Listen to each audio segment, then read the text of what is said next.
Hi there, Jeff here from the Wetsuit Centre, talking to you today about wetsuit care, how to actually look after your wetsuit once you've purchased it.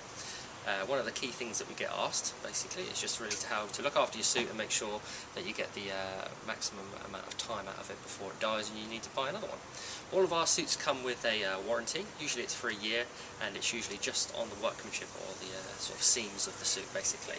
So if you were to rip or tear the suit on the seam, that would be expected to hold for a good reasonable amount of time, so you can send it back to us and we'll get it repaired for you, basically from one of the manufacturer's repair schemes, and it won't cost you anything, obviously, within that year. But obviously if you don't look after the suit, if it gets run over by a car or something like that and gets ripped, then that's something you've got to take care of yourself. Having said that, there is a lot you can do to actually help out with the longevity of your suit, and one of the key things is to actually look after it in terms of rinsing it carefully. Suits obviously going to be going into salt water primarily, but one thing that salt water actually does is corrodes the seams and the neoprene on the suit. So important, after you've used the wetsuit, every time, is to give it a good rinse in fresh water.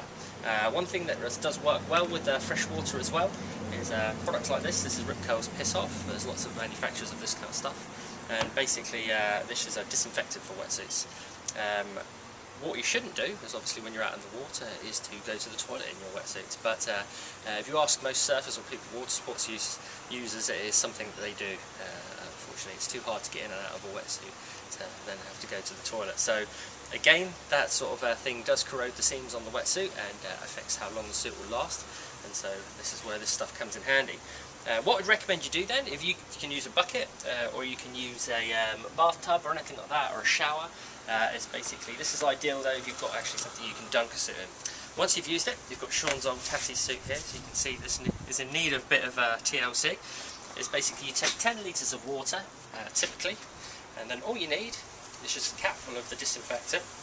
Pop it in the cap there, just a cap full of that in the 10 litres. And basically, I just like to give it a good stir around the actual bottle itself. And then all you're doing is just dunking the suit in the water. Give it a good dunk. Get all the rubbish off of it. Squeeze out all the salt water if you can. And just get all the salt off the suit and all the other nasty substances. And then the key thing to do next is to hang the suit off somewhere. Worst thing you can do is hang it on a wire hanger, basically. That's going to warp the shape of the shoulders on the suit, or anything sharp like that. Really, you just want to be hanging it over something like that, or a nice thick hanger where it's not going to cut or warp the shoulders of the suit. And what you want to do as well is make sure that you hang the suit out of direct sunlight. Again, so direct sunlight is going to age the neoprene and make it coarser, more rigid and less flexible. So yeah, just hang it in the breeze somewhere, hopefully out of direct sunlight, and that's all you need to do every time you use the wetsuit. And you should find that you get a longer period of use out of your wetsuit before you have to buy another one.